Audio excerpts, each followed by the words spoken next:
Man, I used to have sore throats every single year growing up, and haven't had one in probably 15, 20 years, which is good.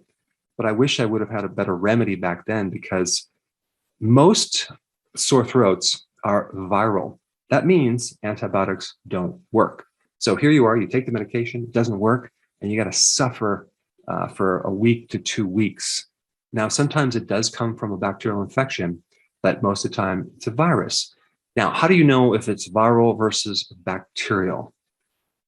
If it's bacterial, you may have more nausea, you might have more digestive issues, like a stomach ache, but you're not usually going to have a cough.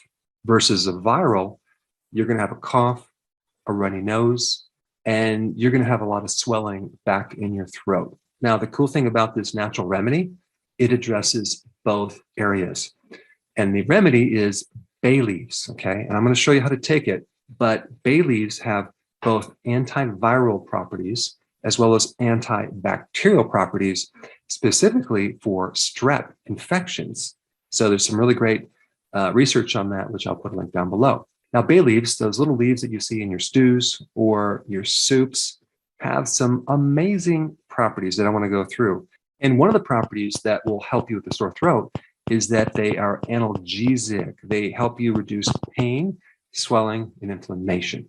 Bay leaves are a great remedy for a cough, especially a chronic cough at night. So if your kids are starting to cough, you can give this remedy to them as well. Bay leaves have certain compounds that help stimulate the immune system, that help reduce mucus, that help reduce headaches, especially sinus headaches.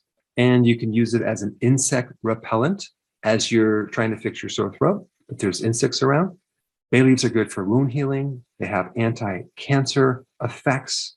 They're good for all sorts of digestive issues, whether it's bloating or indigestion or even gas. And bay leaves have this unique anticholinergic effect. Now, what does that mean? That means they inhibit a certain neurotransmitter, which I'm not going to get into. But this property helps reduce an overactive bladder.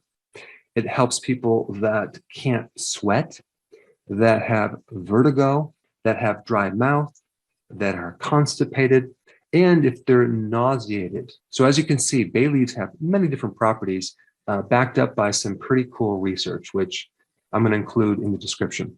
Now, this is how simple it is. It's going to be a tea, okay? You take 2 large bay leaves, okay? They can be fresh or they can be dried out. And you boil some water, like 2 cups, and make sure when you boil it, maintain that boil for about 3 minutes, okay? So it's nice and hot. Then put the bay leaves in this hot water and let it steep for about 4 minutes, okay? You want to make sure that the essential oils and the other properties definitely get out into the water and it's not too hot to drink. Now, I would also recommend cinnamon, like a little stick if you have it, because bay leaves are a bit bitter, but the cinnamon will add a nice flavor. And if you want to add a couple drops of stevia, it will make a nice drink. If you don't know about stevia, they have a liquid version of stevia that's a sweetener and it's from an herb. So you simply want to sip this tea through the day and you can drink as many as you want. There's no caffeine and it will soothe the back of the throat. It will get rid of pain. It will reduce the inflammation. It will help fight the pathogens and help speed up the recovery. Now, this is very, very important. There's another technique. It's a manual therapy technique that I created a video on that can also help you reduce a sore throat within about 2 minutes. If you have not seen this video, I highly suggest that you watch it right now. It's right here.